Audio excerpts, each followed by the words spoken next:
no, yung mga pro Duterte at saka yung para doon sa impeachment. Kaya lang kung titignan po natin, kaya nga sinasabi natin na kung hindi posible sa kasalukuyang set up ng mga senador o ng Senate sa ngayon, yung ating impeachment ay hindi pa rin yan mamamatay.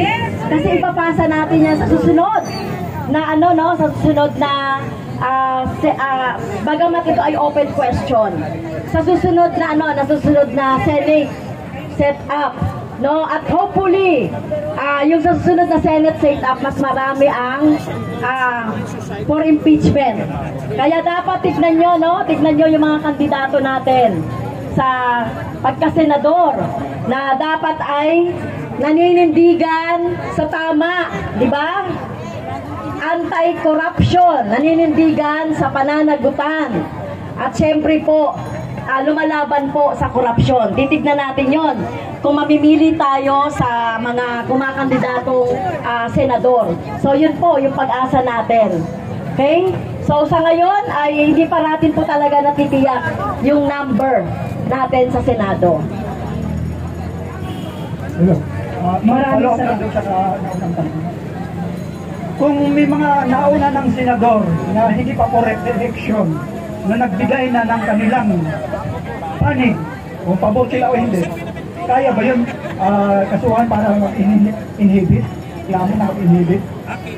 Well, yun po ay syempre karapatan po ng mga senador. No? Kasi yung impeachment po, pag nasa kanila na po, sila na po yung magiging court or yung trial, impeachment court. Ngayon, nandun na rin sa mga senador, yung mga nagsasabi pa lang, hindi pa hinihiring, nagsasabi na siya ng kanilang posisyon. Well, kayo na po yung bahala doon, no? Kung gusto nyo ipanawagan na mag-inhibit, nasa atin na po yun pagdating doon sa Senado, no? Pagdating doon sa Senado. Kaya yun po, kaya talagang dapat nating piliin sa sunod na eleksyon kung sino po yung sa Senate o sa mga senador na dapat natin piliin. Mga kababayan, nasa likod ko po, people power. Kung ang legislator ay hindi i-impeach, maliwanag na magnanakaw, ang ibig sabihin, let the people impeach the Lord! Sino pa pong gustong magtanong sa media po? Vlogger media. Itatanong ko lang kasi kahapon nakita ko sa Facebook. Umiyak talaga ako kasi nanong pa si Sara I am Sara. Siya daw ang presidente. Ang kapal niya. Ako ang kapalit ni BBM. Siya daw ang inassign ngayon. May judge may nagganyan pang judge Fake news po yan. Kaya ang dami yan, fake news. Hindi po tayo maniniwala doon. Media po, sino gusto magtanong? Vlogger. Sige po, media. Si Sir Benji. Last two, si Sir Benji, no? Okay, so di po kasi ako privy, no, doon sa mga pagpunta ng mga, di ba nabalitaan natin, pumunta yung mga senador doon kay PBBM. Pero hindi po natin alam kung ano po yung napag-usapan. Pero kasi 2 beses niya nang sinabi, no? Sinabi niya na ano ba yung una niyang sinabi? Pagsasayang daw ng panahon ng impeachment, insignificant naman yan si Sara Duterte, di ba? Pero inulit niya pa no? Parang wala na sa panahon ngayon, kailangan asikasuhin yung mga mahalagang bagay. So, dapat asikasuhin nga. Pero ano ba yung nangyayari sa atin ngayon? Talagang talamak pa rin yung kahirapan, yung inflation, etc.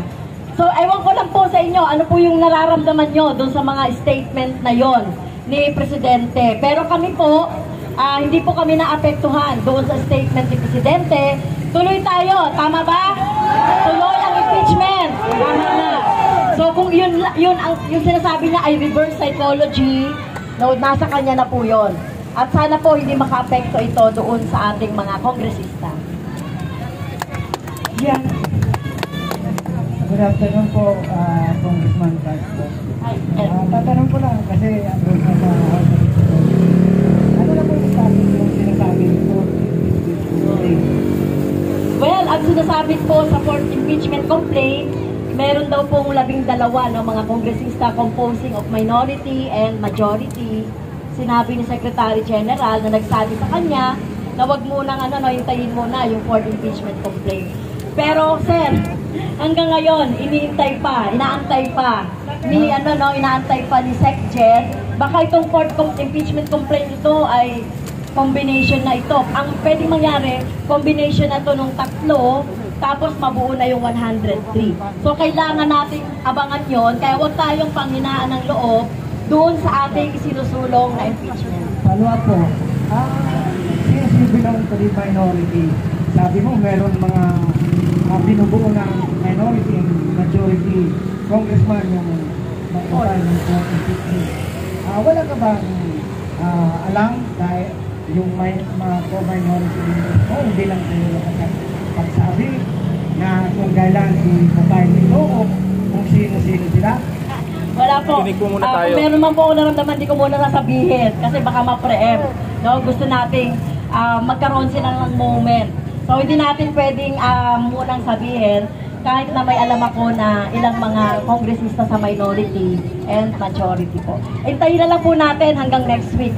Kaya nga sabi ko sa inyo, gamitin natin ang ating lakas, di ba?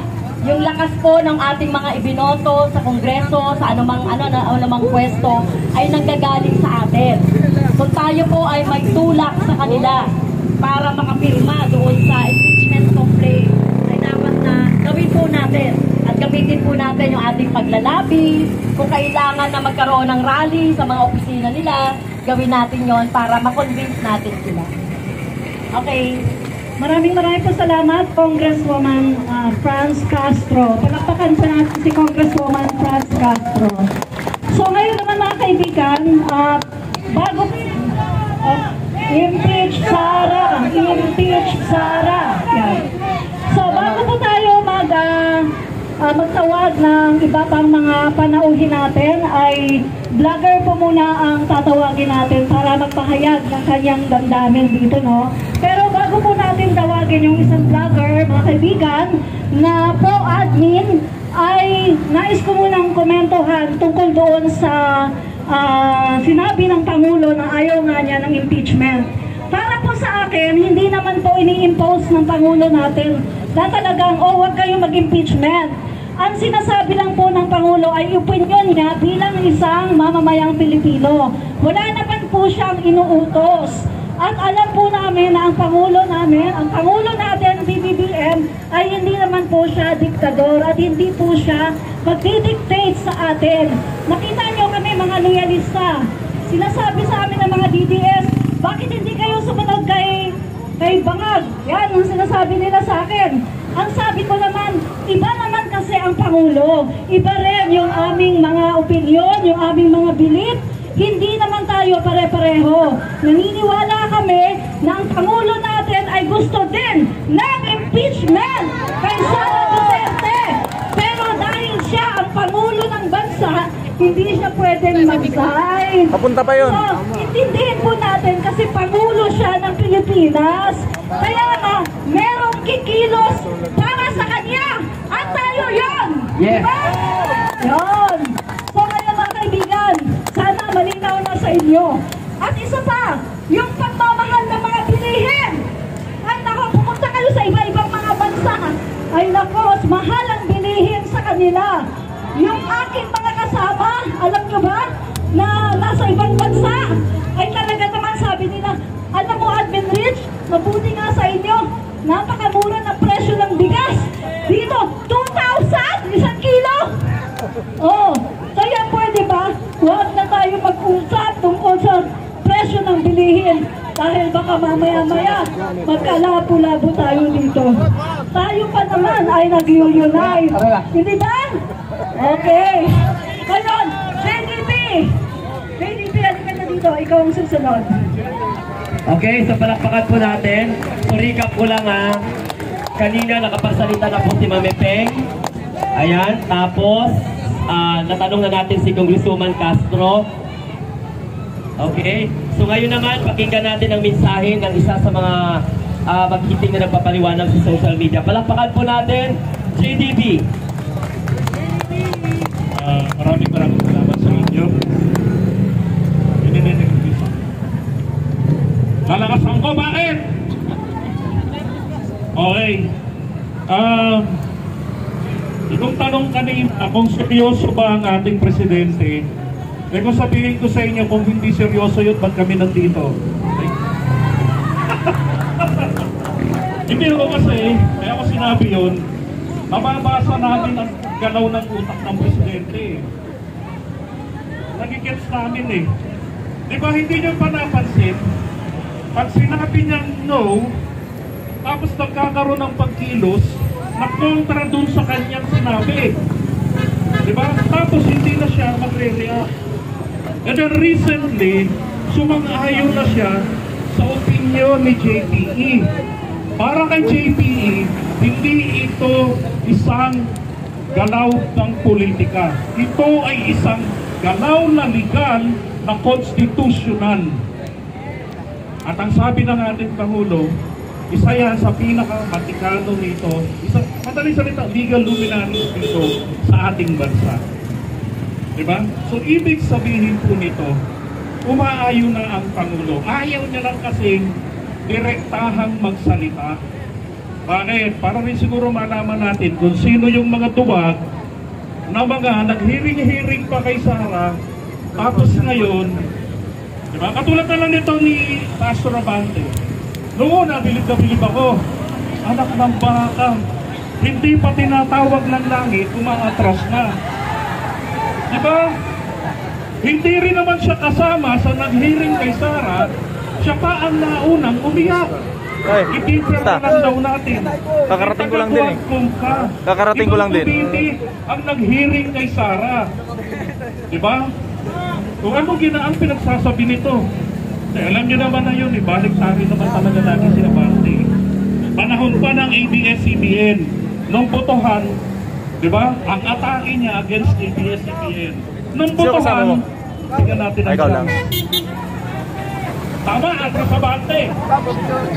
Okay, ulitin ko lang, kung hindi seryoso ang ating presidente sa aming panagay, wala ho kami rito. Yun na lang po masasabi ko roon.